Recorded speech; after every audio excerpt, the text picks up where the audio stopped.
Bismillahirrahmanirrahim. Alhamdulillahirabbil alamin wassalatu wassalamu ala Rasulillah wa ala alihi wa sahbihi wa man walah amma ba'du. Assalamualaikum warahmatullahi wabarakatuh. Alhamdulillah segala puji hanya milik Allah Subhanahu wa taala. Shalawat serta salam semoga selalu tercurahkan kepada nabi kita Nabi Muhammadin sallallahu alaihi wasallam dan semoga tercurahkan pula kepada segenap keluarganya yang beriman, para sahabat-sahabatnya dan para pengikutnya hingga akhir zaman. Allahumma amin. Teman-teman yang dirahmati oleh Allah Subhanahu wa taala, kita kembali masih dengan kajian pendidikan, kajian tema pendidikan. Di pertemuan pertama kita bahas tentang ayah ibu inilah peran utamamu di rumah tangga, yaitu mendidik anak-anak yang Allah titipkan, yang Allah amanahkan kepada kita semua di rumah tangga kita. Kemudian yang pembahasan yang kedua kita bahas tentang seandainya orang tua mengetahui besarnya pahala mendidik anak-anak, maka mereka akan lakukan apapun. Gitu. Mereka akan korbankan apapun untuk bisa mendidik putra-putri mereka. Karena pahalanya sangat besar, sangat luar biasa besarnya. Dan bisa dirasakan oleh orang tua di dunia dan di akhirat gitu. Kebahagiaan orang tua adalah saat mereka berhasil memberikan pendidikan kepada putra-putrinya, karena ia akan bahagia di dunia sebelum di akhirat gitu. Dan di akhiratnya apalagi gitu.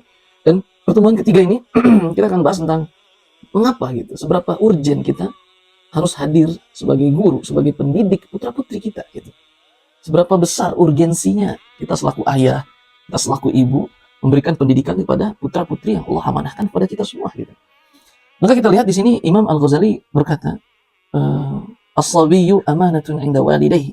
Anak kecil itu adalah amanah yang Allah titipkan kepada kedua orang tuanya. Wa qalbuhu at-tahiru jawharatun sadhijatun, dan hatinya yang suci itu masih bersih hatinya. Tapi bukan berarti anak lahir dalam seperti kertas kosong. Enggak. Anak lahir bukan seperti kertas kosong. Anak lahir sudah ada isinya. Itu fitrah Allah Subhanahu wa taala.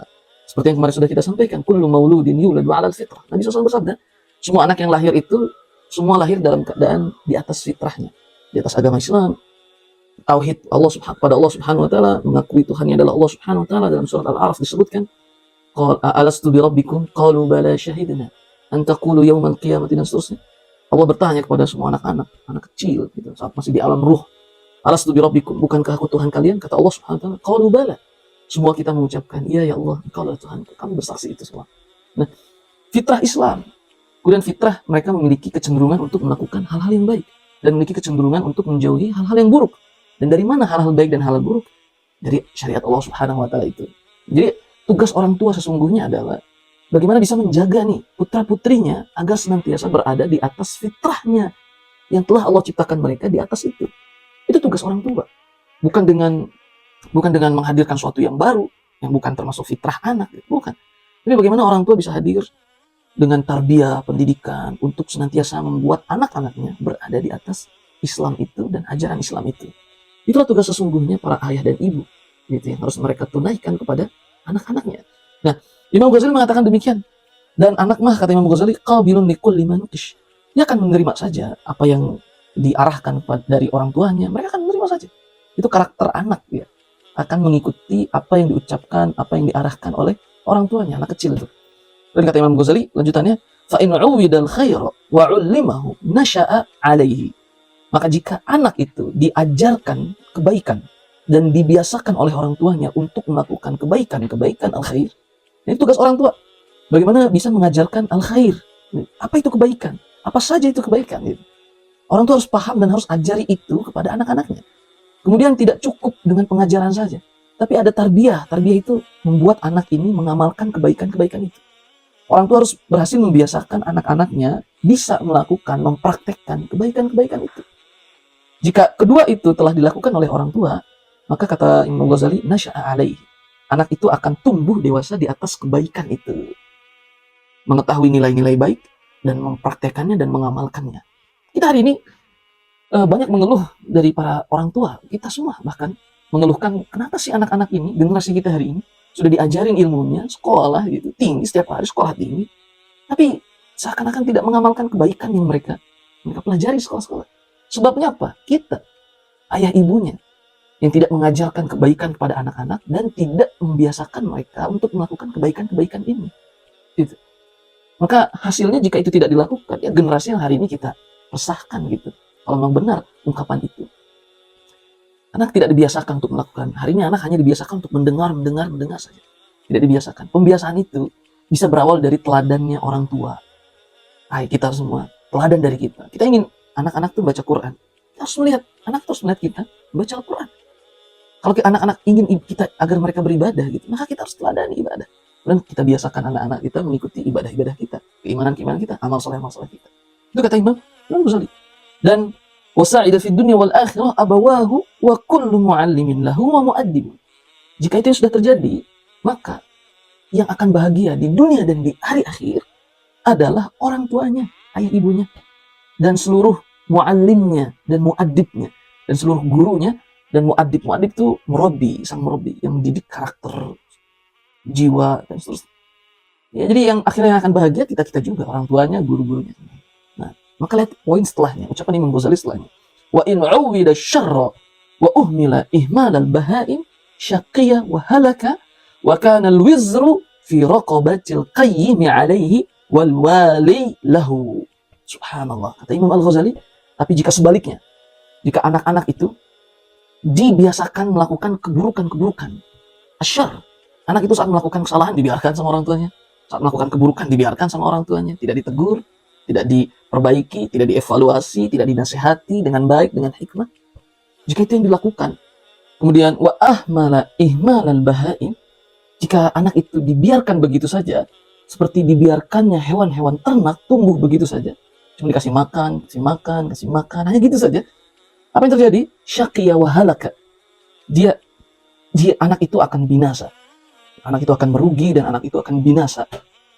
Jika orang tua tidak hadir memberikan pengajaran kepada putra-putrinya. Wa kana al-wizru fi raqabatil qayyim 'alaihi wal wali lahu. Maka dosanya pun akan dikirimkan kepada yang orang tuanya itu, yang membiarkannya itu, dan guru-gurunya juga yang membiarkan keburukan-keburukan anak tersebut.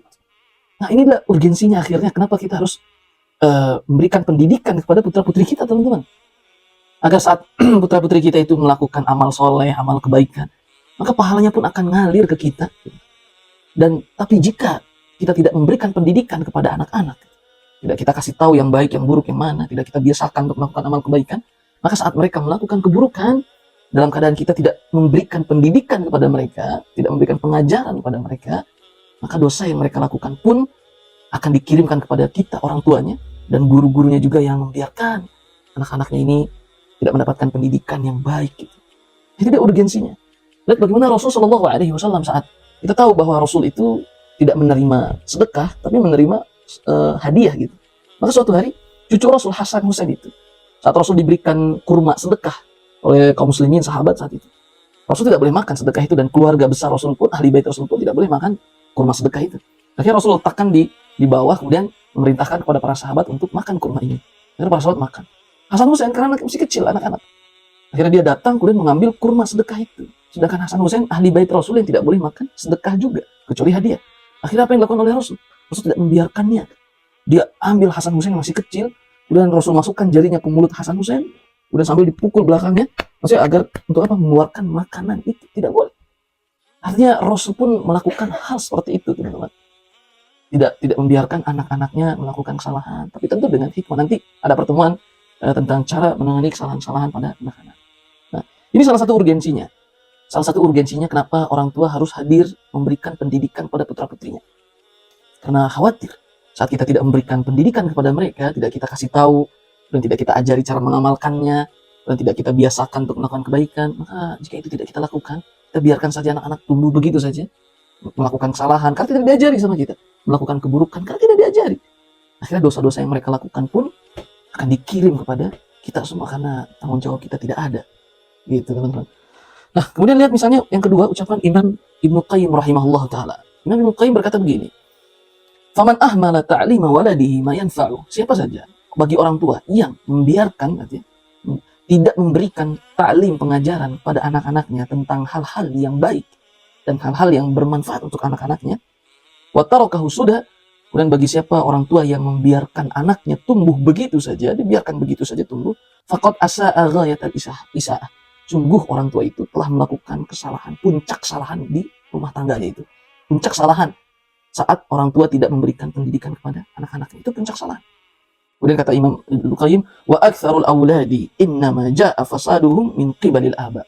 Karena sungguh kebanyakan anak-anak yang rusak gitu, kegagalan generasi yang hancur, generasi yang rusak hari ini, generasi yang nakal, seterusnya, generasi yang ya diresahkan oleh banyak orang gitu. Innama ja'a fasaduhu min qibalil aba. Sungguh kerusakan mereka itu hanyalah disebabkan oleh ayah-ayahnya. Kalimatnya ayah gitu. Jadi maka ada guru kita Ustaz Budi Hafizahullah Ta'ala beliau menuliskan satu judul di kajian beliau, ayah ternyata engkaulah sebabnya gitu. Nah, wa ihmaluhum lahum, itu karena ayahnya yang membiarkannya begitu saja dan tidak mengajarkan ilmu, tidak mengajarkan faraid din, yang fardu-fardu kewajiban-kewajiban agama ini, wa sunanihi, tidak mengajarkan sunnah-sunnah dalam agama ini apa gitu. Maka para orang tua telah menyia-nyiakan anaknya saat mereka kecil, dan saat nanti mereka dewasa dan orang tua semakin tua, tidak bisa memberikan manfaat apapun gitu. Jadi orang tua telah durhaka terlebih dahulu kepada anak-anak mereka di masa kecilnya, sebelum anak-anak itu durhaka kepada orang tuanya di masa dewasa anak-anak itu. Maka teman-teman yang dirahmati oleh Allah Subhanahu wa Ta'ala, inilah urgensi bagaimana orang tua harus hadir memberikan pendidikan kepada putra-putrinya.